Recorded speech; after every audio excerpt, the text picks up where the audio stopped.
what we found is that the supernova data said, yeah, there's some of that dark energy. We're accelerating. The cosmic microwave background said there is an exquisite balance in order to keep the universe flat between the two. That's the diagonal line. And from galaxy clusters, we said there's this much dark matter. If any two had been done, we would see across, we'd say, yeah, there's an answer, but maybe somebody's made a mistake. But when the three came together and exactly crossed, we said, we have a brand new universe. It's a universe that is filled with not only dark matter, which we don't know what it is yet, but dark energy, which we're even having more trouble trying to figure out what it might be. So the universal energy budget, if you guys have been looking at pie charts for your budgets, this is the universe's energy budget. It's somewhat of a pathetic sight in some ways, because what we have is about 4% of the universe is in atoms. This is the normal material that we know a whole lot about, that we've been studying for the past hundreds of years trying to understand. 22% of the rest of the universe is some sort of matter. It has gravity, but we don't know what it is. Some sort of subatomic particle, which perhaps some of the new particle accelerators will be able to give us some idea of what this is. And a whopping 74% of the budget is dark energy, which the main thing we know about it is its name, which we've called it dark energy. But it is some sort of energy field that is filling the universe that is growing larger and larger in time and is actually accelerating the universe to an unknown future. So when we take a look at our history of the universe then, Einstein's original curves, we have to throw them out. And instead we have a curve like that yellowish gold color one, where we have the universe starting with a big bang, increasing, maybe slowing down just a little bit, but then about 8 billion years ago, dark energy has started an acceleration. And as far as we know, until we understand dark energy, we won't know for sure, is accelerating us faster and faster and faster, eventually pulling the galaxies and galaxy clusters apart. So this is our new view of the universe. We're going to have to find out a tremendous amount more about what the dark matter is, and especially the nature of the dark energy. And so I wanted to just end here and tell you that whenever we come up with new answers in cosmology and science, we almost always come up with new questions as well. And so in the last 10 years, we've actually had some tremendous surprises. This is the nature of science. Whenever you figure out, you think you've figured something out, you very often get thrown for a loop. Nature throws your curveball, and you have to end up having to go back to the beginning again and start all over again. We do have now sort of a flow for the universe, an idea of how we think the universe began with a big bang, how it's expanding, and how it may expand into the future. And we have, with the cosmic microwave background, a gorgeous view of what the universe might have been like nearly 14 billion years ago. On the other hand, what we found is something that, depending on your point of view, could be incredibly humbling. We don't know what the universe is made out of after all, or incredibly exciting. We don't know what the universe is made of, and we're going to find out. Depends on your point of view. We have a lot of work still to do in cosmology.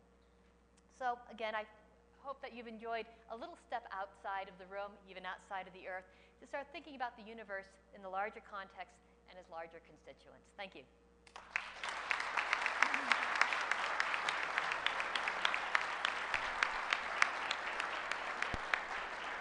Thank you.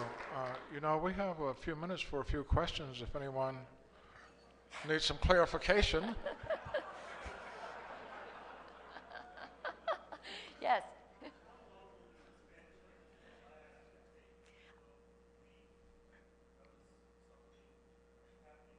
How long will the expansion take until we notice something happening here? By the way, that's a great question. Because when you think about dark energy, there's probably some in this room right now. But there is so much matter in this room, in our solar system, in our galaxy, that we think that gravity will hold all of this part of the universe together pretty well, pretty much for all of time, unless dark energy proves to be a very virulent, particular sort of dark energy.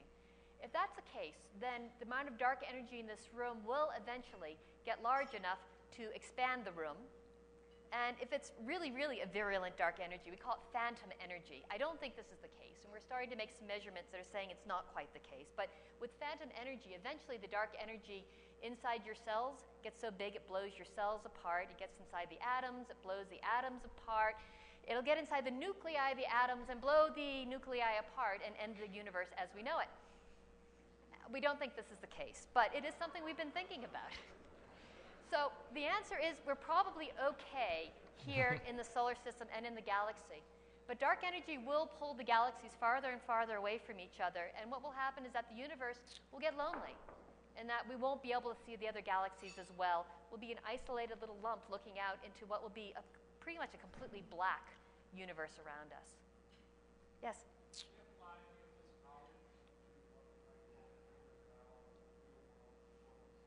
Can we apply any of this knowledge to what we would consider the real world here and now?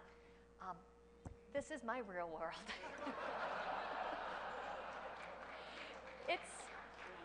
You could say that some of this stuff is esoteric in that, okay, we're talking about these odd constituents. How much do we really need to know about dark energy or dark matter? I see this as being an extension of any sort of education, any sort of curiosity we have about the world. We want to know about, our neighbors, our friends, our family, our city, our world, our solar system. I think it goes all the way out to trying to understand what the universe is really made out of and how it's worked. I think philosophically, understanding the size of the universe really does affect all of us personally, about how big it is, about where it's going, about what might have happened in the past, what might happen in the future. And so, does it affect a lot of my everyday decisions? Not really. But at the same time, when you want to sit and think, where are we in the very largest context we can possibly imagine, this is it.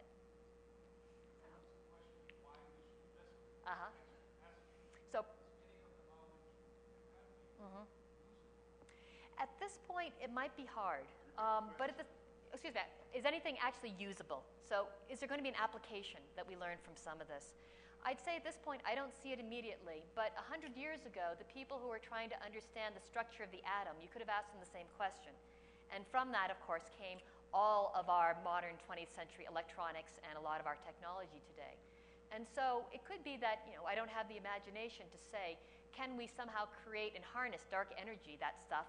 Maybe in the future, we'll understand it well enough to say, yes, there is an energy field we can somehow use. Maybe these dark matter particles, they are something that are very important for understanding how things work. So it's very hard to project in the future what sort of odd little question the scientists are asking, what that might actually turn into in the future. Yes? I think my inspiration for choosing this field of study was that it was really pretty. I study galaxy clusters, and I take lots and lots of pictures with the Hubble Space Telescope and other telescopes.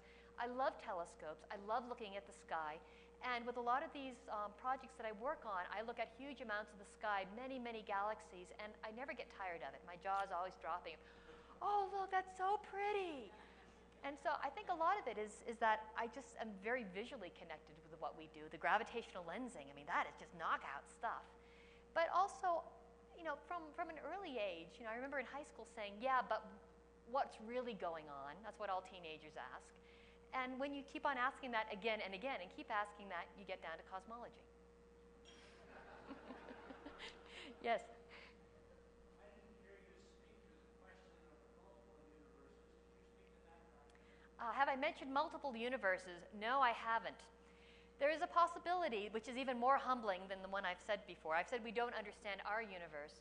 There is also the possibility, as yet untested, that our universe might be just one of many different universes. Now, this is a pretty far out idea, but one of the things that we might want to do is ask ourselves, well, why did the Big Bang happen at all? Why did that happen? Is there any explanation for why space should suddenly start to expand? And there are different things that you could postulate about multiple universes interacting through multiple dimensions, which basically trigger off what appears to us to be something out of nothing, but in reality is just two surfaces of two different universes passing through each other, if you can imagine that.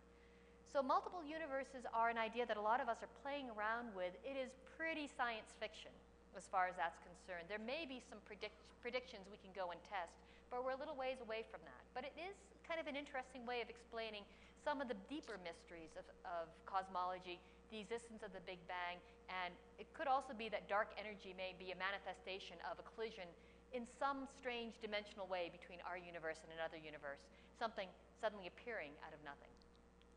Okay, we have time for one more question. In the back there, please.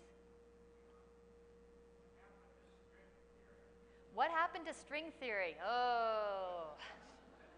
String theory is a current attempt to really understand the nature of the material.